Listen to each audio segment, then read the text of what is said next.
Well, skylines were built in Colombia as a transportation system. Originally, when you have this vertical city, you need some way to get product from one place to another. But what started happening along the way is, first this was kids, because it's always kids, right? Started figuring out a way to get these skyhooks that they could connect to the lines and sort of get from one place to the city and do these acrobatic feats on them. But as the situation in Colombia started devolving and the place got more violent and normal routes of transportation started getting disrupted, and people started using the skylines to get around. The Vox Populi and the founders started using it in combat situations. And all of a sudden, the requirement for guys who knew their way around a skyline and who could fight effectively on the skylines became way more important. And by the time Booker gets to Colombia, the skylines have a broad range of usage, and you'll see in the demo, cargo being moved around on those things. That creates even a more hazardous situation. But there's also people using it for all kinds of purposes, including and especially combat.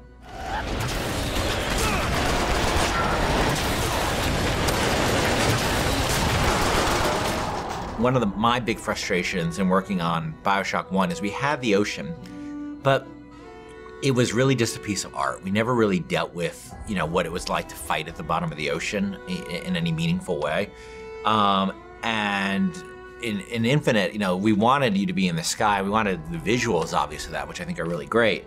But we also wanted vertical combat.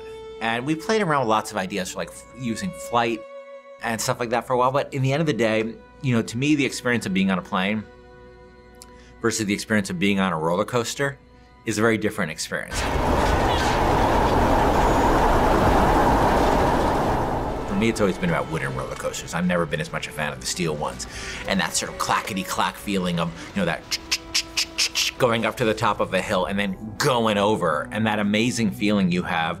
And I really want to put that in a game. I want to get that feeling in a game. And then, of course, being a video game, I want to enhance that with combat. I want to be on one of those old wooden roller coasters that's stacked upon another wooden roller coaster in this city and jumping from one to the other with weapons, with people shooting at me. I just wanted to get that feeling. And this isn't a monorail. This isn't a people mover. This is something that is incredibly vertical. It's incredibly open-ended.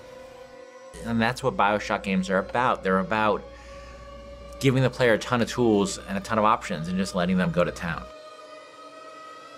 The skyline! Follow me!